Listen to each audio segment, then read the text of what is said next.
Au début, ils parlaient pour combler le monde, pour apprendre à se connaître, pour donner du sens à leurs relations, pour que, l'un comme l'autre se sentent libres de donner son opinion.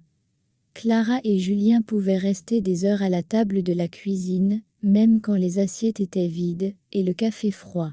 Ils parlaient de tout, des films qu'ils ne verraient jamais, des villes où ils iraient peut-être, des enfants qu'ils auraient un jour, pas maintenant.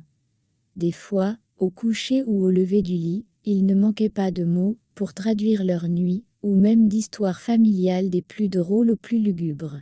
C'était facile de voir en l'un comme l'autre, son ami, son psychologue, son boosté, son confident. Clara et Julien avaient atteint un niveau tel que, quel que soit ce qui les arrivait, la personne à qui il ou elle aurait souhaité parler était l'autre. Tellement ils étaient intimes. À une croisée de leur chemin, ils étaient de simples étudiants à la recherche de lendemains meilleurs. Rien ne les prédestinait à former un couple, mais le temps, le destin en ont décidé autrement. Clara était d'une nature plutôt bavarde et très extravertie. Julien, lui, très introverti et très peu bavard. La volonté de finir leur jour ensemble aidant, avec Clara, Julien se montra plus ouvert et plus expressif. Donc bien des piliers de leur relation étaient la communication. Compréhension ou incompréhension, il en parlait. Vint le monde du travail, où les choses changent et l'on doit s'adapter. Ensemble pour un départ, ils discutaient des boires au travail, ils conversaient sur tout et voulaient mutuellement de l'avis de l'autre. Des fois quelques incompréhensions venaient faire de l'ombre au tableau. Mais rien de grave, à part que la communication était toute somme un peu diminuée, un peu restreinte par la peur de créer des disputes ou d'offenser d'autres l'autre. Puis la vie avait commencé à parler à leur place, les choses devinrent peu à peu différentes. Le travail de Julien avait pris plus d'espace, les responsabilités de Clara aussi. Embrigadées par le stress et la routine, les conversations étaient devenues logistiques. Tu as payé l'électricité? Oui. On mange quoi ce soir? Ce qu'il reste. On ira aux bronches de demain? Oui. Tout était devenu platonique et vide. Pas de commentaires dépassant d'un orteil. Tout était lisse et morne. Le silence n'était pas arrivé d'un coup. Il s'était installé comme une poussière fine sur les meubles, invisible au début, étouffant à la longue. Le sentiment de solitude qui s'ensuit rappelle et montre cet aspect criard de la chose. Plus de communication n'existe. Un mardi soir de novembre, la pluie frappait doucement contre les vitres. Clara était assise sur le canapé, son ordinateur ouvert, mais oublié sur ses genoux. Elle sentait le vide, plus que d'habitude. Trop de non-dits l'étouffaient. Julien était à la table, faisant défiler des mailles sur son téléphone. Il sentait bien que quelque chose n'allait pas dans leur couple, mais il peinait à mettre les mots pour le définir. La télévision parlait pour eux.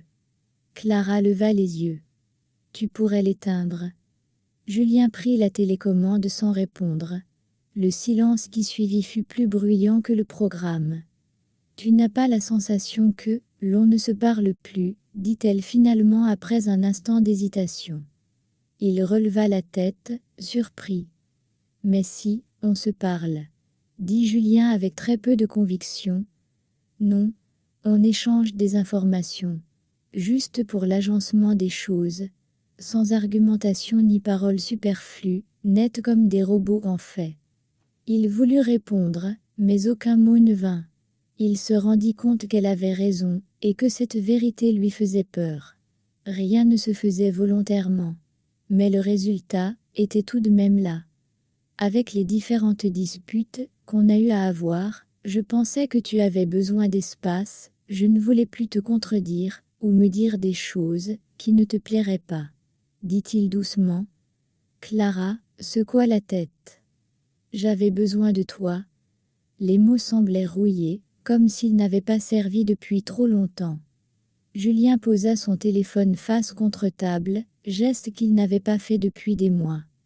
J'avais peur de mal faire, avoua-t-il. Alors j'ai préféré ne rien dire. Elle le regarda vraiment pour la première fois depuis longtemps. Il avait l'air fatigué. Pas seulement du travail. Fatigué de cette vie, qui semblait vide de sens. Moi, j'avais peur que tu ne veuilles plus m'entendre.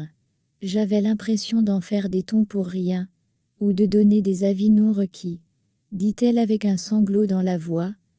La pluie redoubla, tambourinant comme pour remplir les blancs. Julien, sentant son désarroi, se leva et vint s'asseoir en face d'elle, par terre, comme il le faisait autrefois, lorsqu'il n'avait pas encore acheté de meubles. Quand tout avait commencé. On s'est perdu ou tout allait si bien avant, demanda-t-il. Clara eut un sourire triste. Je crois qu'on ne s'est pas perdu. On a juste arrêté de se chercher. Par peur de se perdre, on a arrêté de communiquer. Ils parlèrent longtemps ce soir-là. Pas de grandes révélations, pas de drame spectaculaire. Seulement des petites vérités accumulées, la fatigue, les attentes non dites, les frustrations minuscules devenues montagnes. Des petits mots souvent dits, sans arrière-pensée, mais qui par la suite blessent, et ne laissent pas indifférent. À un moment, Julien prit sa main. Je ne veux pas qu'on devienne des étrangers polis, pas nous pas comme ça, dit-il. Elle serra ses doigts. Alors il va falloir qu'on recommence à être maladroit, à essayer, tout en sachant que ce n'est que l'amour qui guide, nos pas. Pas de rancune, pas d'ouï-dire, pas d'analyse, juste nos mots, sans leur poids. Il rit doucement, car il la reconnaissait bien là. Comme au début, plus tard, ils sortirent sur le balcon malgré le froid. La pluie s'était arrêtée.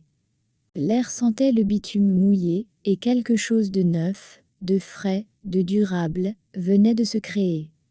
Julien passa un bras autour des épaules de Clara. Elle posa sa tête contre lui, geste simple qu'ils avaient oublié. Mais qui signifiait tant? On ne promet pas de ne plus jamais se taire, dit-elle. Non. Mais on promet de ne pas laisser le silence parler à notre place. Dans l'appartement derrière eux, la télévision était restée éteinte. Et pour la première fois depuis longtemps, le silence n'était plus un mur. C'était un espace où leur voix pouvait revenir. Où chacun était libre de s'exprimer sans crainte. Si vous êtes arrivé jusqu'ici, et que vous avez aimé, n'hésitez pas de me le faire savoir en commentaire, ou à me lâcher un pouce bleu. Au cas où vous êtes nouveau, abonnez-vous pour ne pas rater les prochaines publications. Merci.